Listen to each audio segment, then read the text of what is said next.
तपती धरती के बीचों बीच बसा था डोलपुर। ये गांव कोई आम गांव नहीं था। यहाँ सूरज की पहली किरण के साथ ही जैसे आग बरसने लगती थी और जो बची खुची हवा होती उसमें भी ऑक्सीजन की बेहद कमी थी। यहाँ लोग दिन भर कमरों में बंद रहते और ऑक्सीजन सिलेंडर के सहारे ही जीवन जीते थे। अरे केतन बेटा, ये क्या, तुम्हारे ऑक्सीजन सिलेंडर में तो ऑक्सीजन की मात्रा कम होती जा रही है। ओफो, माफ करना माँ, मेरा ध्यान नहीं गया। ऐसे कैसे ध्यान नहीं गया केतन, पता है ना, इसके बिना तो हमारा सांस लेना भी मुश्किल है। हाँ माँ, सही कहा आपने, मैं आगे से ध्यान रखूंगा और अभी एक और सिलेंडर लेकर आता हूँ। नहीं, अभी रहने दो, अभी बाहर जाओगे तो गर्मी से बेहाल हो जाओगे। एक काम करो, रात को जब कॉलेज जाओ तब लौटते वक्त ले आना। ठीक है। तो कुछ ऐसा था डोलपुर का हाल और इसकी सबसे बड़ी वजह थी पूरे गांव में एक भी पेड़ का ना होना, सिवाय एकमात्र आखिरी बरगद के पेड़ के। वो भी अब सूखा और पत्ता रहित हो गया था।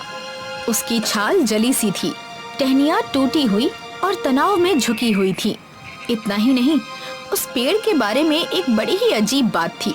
हर शाम जैसे ही सूरज डूबने लगता, वो बरगद का पेड़ रोने लगता, मानो वो पुराना विशाल बरगद का पेड़ किसी बहुत बड़ी पीड़ा में हो। लो, फिर से वही आवाज। हाँ, फिर से उसी बरगद के पेड़ से आवाज आ रही है। अजीब है ना, कोई सोच भी नहीं सकता कि हमारे इस गांव में इतने सालों से एक बरसों पुराना बरगद का पेड़ रो रहा है। सही कहा तुमने, अविश्वसनीय है ये।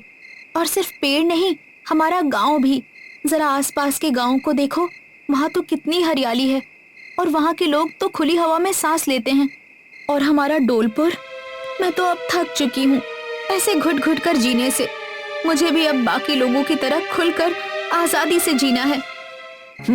सही कहा तुमने, लेकिन हम करेंगे क्या? पता है, मैंने बहुत बार माँ से इस पेड़ के बारे में पूछा, लेकिन उन्हें तो कुछ भी नहीं पता। अगर उन्हें पता नहीं है तो हम पता लगा लेंगे। अगर हमें खुलकर जीना है तो हमें इस गांव और इस पेड़ के रहस्य को ढूंढ कर निकालना ही होगा। सही कहा तुमने।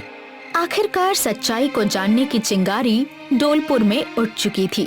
केतन और प्रिया ने गांव का इतिहास खंगाल डाला, गांव के एक एक बुजुर्ग से बात की, लेकिन अफसोस किसी को कुछ नहीं पता था, जिसके कारण प्रिया और केतन ने एक अलग रास्ता चुना। वे दोनों ही देर रात उस बरगद के पेड़ के पास जा पहुँचे। बस, अब बहुत हो गया, अब हमसे और नहीं सहा जाता। इतने लोगों से बात की, डोलपुर का इतिहास तक टटोल डाला, लेकिन तुम्हारे इस रोने का कारण हम नहीं जान पाए। हाँ, और अब हमारे पास तुम्हारे सिवा कोई और रास्ता नहीं है। तुम्हें हमारी मदद करनी ही होगी। सही कहा केतन ने।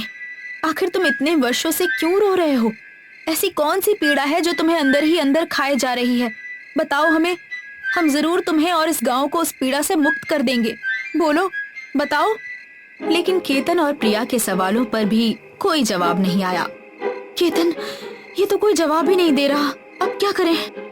पता नहीं प्रिया, अब तो मुझे भी कुछ समझ में नहीं आ रहा कि क्या करें जिससे ये पेड़ हमारे सवालों का जवाब दे।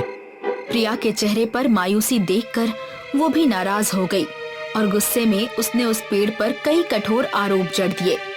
आखिर कोई इतना निर्दयी कैसे हो सकता है? देखा नहीं कि सालों से हमारा गांव कितनी समस्याओं से जूझ रहा है, और तुम भी। लेकिन इतना सब होने के बावजूद भी तुम हमारी मदद करने के बजाय तमाशा देख रहे हो। शर्म नहीं आती? प्रिया की बातों से पेड़ का क्रोध बढ़ता गया। उसकी आवाज और भी भयानक होती चली गई, इतनी ज्यादा कि पूरे गांव में आतंक मच गया। वे उस रुदन की आवाज सह नहीं पा रहे थे। वो आवाज इतनी भयंकर थी, किसी को कुछ समझ नहीं आ रहा था। तभी, आखिर तुम ये सब क्यों कर रहे हो? क्योंकि ये गांव इसी बर्बादी के लायक है। मतलब, आखिर ऐसा क्या हुआ था गांव में? क्या है डोलपुर का सच? तुम सच जानना चाहते थे ना? तो सुनो, कई साल पहले डोलपुर हरियाली का प्रतीक था। चारों ओर हरे भरे पेड़ थे, खेत थे, झरने थे। लेकिन एक दिन शहर से एक बड़ा बिल्डर आया। उसने गांव वालों से आधुनिक जीवन पक्का मकान और धन का वादा किया। बदले में उसने जंगल की जमीन की मांग की। फिर क्या हुआ? क्या जंगल की जमीन दे दी गई? फिर क्या होना था?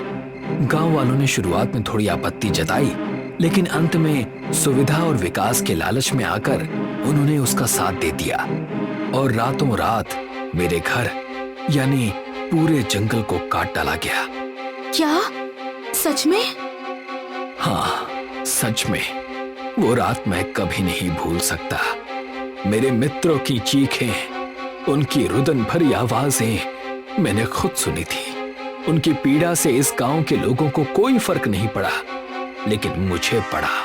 और मेरे क्रोध से उसी रात सारे मजदूर डर के मारे भाग गए। उन्हें समझ ही नहीं आया कि आखिर ये रो कौन रहा है। वो सब भाग गए और तभी से मैं इस गांव पर एक विकृत श्राप बनकर मंडरा रहा हूं। अब इस जमीन पर ना हवा बहेगी, ना पेड़ उगेंगे।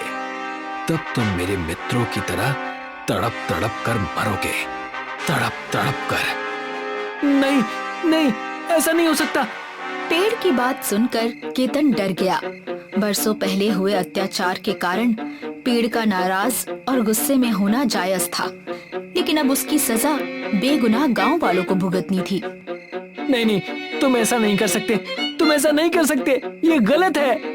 हाँ हाँ हाँ, मैं ऐसा ही करूंगा। मैं धीरे धीरे इस पूरे गांव को तड़पा तड़पा कर मार डालूंगा। मेरे मित्रों को जितनी तकलीफ हुई थी उसका पूरा बदला लूंगा। लेकिन ये गलत है। गलत है तो गलत ही सही, लेकिन मैं नहीं मानूंगा। केतन ने अपनी तरफ से पेड़ को समझाने की बहुत कोशिश की, लेकिन कुछ असर नहीं हुआ। वो मानने को बिल्कुल तैयार ही नहीं था। आखिरकार प्रिया ने रोते हुए उससे विनती की, देखो देखो, हमें मार दो। मैं मानती हूँ कि हमारे गांव के लोगों ने तुम पर और इस जंगल पर बहुत जुल्म किए हैं। तुम्हें तुम्हारे मित्रों से दूर करके बहुत ठेस पहुंचाई है, लेकिन जो गलती गांव वालों ने मिलकर की, वही गलती तुम भी दोहराओगे तो क्या फर्क रह जाएगा? हाँ, प्रिया सही कह रही है। हम इंसान स्वार्थी हैं। हमें अगर किसी ने जरा भी सपना दिखाया तो हम अपने स्वार्थ के लिए हर उस चीज को खत्म कर देते हैं जो हमारे लिए असल में बहुत जरूरी होती है। हमें किसी चीज का महत्व समझ ही नहीं आता। लेकिन तुम वैसे नहीं हो, ना ही तुम्हारे मित्र वैसे थे, इसीलिए ये सब रोक दो। देखो, हम तुम्हें किसी स्वार्थ के लिए बहका नहीं रहे, लेकिन तुम ही सोचो, अगर तुम्हारी जगह तुम्हारे मित्र होते तो क्या वो ऐसा करते? क्या वो किसी और की गलती की सजा मासूम लोगों को देते? प्रिया के इस सवाल पर पेड़ एकदम शांत हो गया। उसकी आंखों में आंसू आ गए। उसे अपनी गलती का पछतावा होने लगा। सही कहा तुम दोनों ने। अपनी पीड़ा के कारण मैं स्वार्थी हो गया था। दूसरों की गलती की सजा तुम्हें दे रहा था, लेकिन असल में गलत तो मैं ही हूँ। मैंने इंसानियत को ठेस पहुंचाई है। हे भगवान, ये मैंने क्या कर दिया? ये मैंने क्या कर दिया? मुझे माफ कर दीजिए, माफ कर दीजिए मुझे। बेचारा पेड़ अपने किए पर शर्मिंदा था। उसे कुछ समझ नहीं आ रहा था कि आखिर अपनी गलती कैसे सुधारे। देखो, तुम्हें ऐसे रोने की जरूरत नहीं है। चाहो तो ये सब ठीक कर सकते हो। हाँ, केतन सही कह रहा है। अपने श्राप से इस गांव को मुक्त करो और इस गलती के बोझ से मुक्त हो जाओ। प्रिया की बातों से पेड़ शांत हो गया और आखिर उसने श्राप से मुक्ति का उपाय बताया। अगर तुम्हें मेरे श्राप से मुक्त होना है तो एक काम करो बच्चों, जल्द से जल्द मेरे शरीर को जला दो।